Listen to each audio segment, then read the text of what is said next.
De la couleur, des lieux illustres, c'est la recette des affiches d'Éric Garance. Depuis 3 ans, cet artiste niçois expose son travail dans les couloirs de l'Institut Claude Pompidou à Nice. Et il ne s'agit pas que de décoration. L'ambiance ainsi créée bénéficie également aux patients atteints de différents troubles de la mémoire, comme Alzheimer.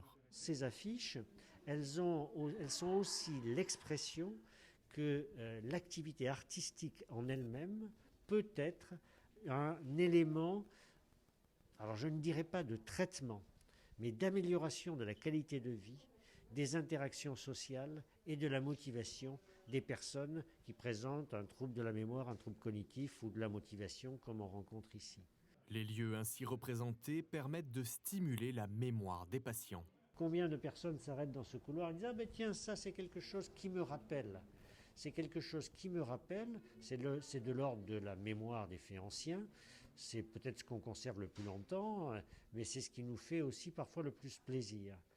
Le fait de se rappeler des souvenirs anciens, des souvenirs positifs en regardant une image, en regardant une affiche, c'est quelque chose qui effectivement améliore la qualité de vie, améliore la motivation et la stimulation à continuer à rester impliqué dans la vie de tous les jours. Ce n'est pas thérapeutique en soi, cela ne réduit pas l'évolution d'une pathologie biologique si elle existe, mais c'est quelque chose de vraiment utile. La technique est toujours la même et cette recette s'adapte parfaitement au beau paysage de la Côte d'Azur. Et aujourd'hui, on a un peu de Paris, on a un peu de Saint-Tropez, on a aussi la côte atlantique et on a beaucoup de Nice, de Cagnes et de Côte d'Azur. Donc la première chose, c'est que j'identifie les clés de lecture du lieu. Donc là, par exemple, sur l'affiche du Crot de Cagnes, on est sur les petits optimistes, on est sur l'église du Crot de Cagnes, on est sur le château de Cagnes et puis le col de Vence enneigé.